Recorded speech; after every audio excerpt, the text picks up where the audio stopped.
आज हम जानेंगे क्रेनियल सूचर्स के बारे में। क्रेनियल सूचर्स क्या क्या होते हैं, ठीक है, और कितने प्रकार के होते हैं। सबसे पहले तो क्रेनियल सूचर्स ये हमारे स्कल के हड्डियों के बीच पाए जाने वाले जो फाइब्रोइड्स जॉइंट होते हैं, उसको हम वो जो फाइब्रोइड जॉइंट होते हैं वो मजबूती से एक दूसरे को क्रेनियल्स बोन को आपस में जोड़ने का काम करता है, और ये हमारे ब्रेन को बढ़ने तथा ग्रोथ करने के लिए भी मदद करता है। ठीक है, अब ये हम जान लेते हैं कि इसके कितने प्रकार होते हैं। तो ये 4 प्रकार का होता है, ठीक है। पहला होता है जो कोरोनल सूचर, दूसरा हमारा सजाइटल सूचर, और तीसरा लंबोडोइड सूचर, और चौथा स्क्वैमोस सूचर्स, ठीक है। इसको अब हम जानते हैं कोरोनल सूचर्स। ये हमारी फ्रंटल बोन और हमारे फ्रंटल बोन और हमारे पैराइटल बोन को अलग अलग करता है, और अलग अलग करने का काम करता है, जो कि बीच से ये डिवाइड करता है फ्रंटल को और हमारे पैराइटल बोन को, ठीक है। अब आते हैं दूसरा हम सजाइटल सूचर।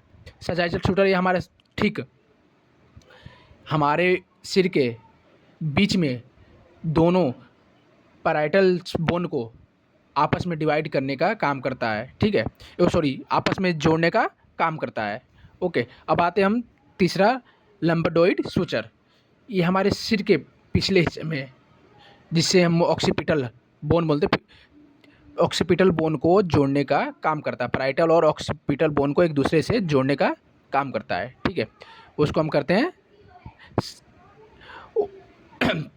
लंबडोइड सूचर। ओके, चौथा हमारा आ गया स्क्वैमोस सूचर। ये हमारे सिर के दोनों तरफ, मतलब दोनों टेम्पोरल बोन के साइड, ये हमारे टेम्पलेट और पास पैराइटल और टेम्पोरल बोन को जोड़ता है। मतलब हमारे पैराइटल बोन और हमारे टेम्पोरल बोन को आपस में जोड़ने का काम करता है, तो उसको हम बोलते हैं स्क्वैमोस सूचर, ठीक है। हम जानेंगे क्रेनियल सूचर का वर्क, ठीक है। तो सबसे पहले आता है ग्रोथ ऑफ मस्तिष्क, ग्रोथ ऑफ ब्रेन, ठीक है, जिसको ब्रेन का विकास को बोलते हैं। ब्रेन का विकास होने में भी मदद करता है।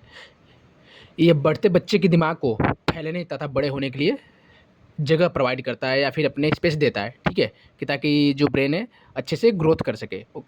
अब आगे प्रसव में आसानी, मतलब जब बच्चे डिलीवर होते हैं, जब माँ एक बच्चे को डिलीवर करती है, तो उस टाइम भी ये बच्चे को आसानी से डिलीवर करने में हेल्प करता है। जन्म के समय खोपड़ी के जो है हमारी स्कल की हड्डी होती है, एक दूसरे के ऊपर ओवरलैप की हो जाती है, जिससे शिशु का बर्थ कैनाल आसानी से बाहर आ जाता है, ठीक है, और सिर आसानी से बाहर आ जाता है। उसके बाद आ गया हमारा शॉक एब्जॉर्बर। जो हमारे शॉक एब्जॉर्बर मतलब कि सिर पे हमारी जो भी चोट लगती है, या फिर हल्की झटका लगा, या पेशेंट गिर गया, या फिर कोई भी आदमी गिर गया, या कोई चोट लग गया, तो उसको अंदरूनी हमारे ब्रेन को प्रोटेक्ट करती है, या ब्रेन की रक्षा करती है, ठीक है। उसके बाद आगे स्कल की फ्यूजन।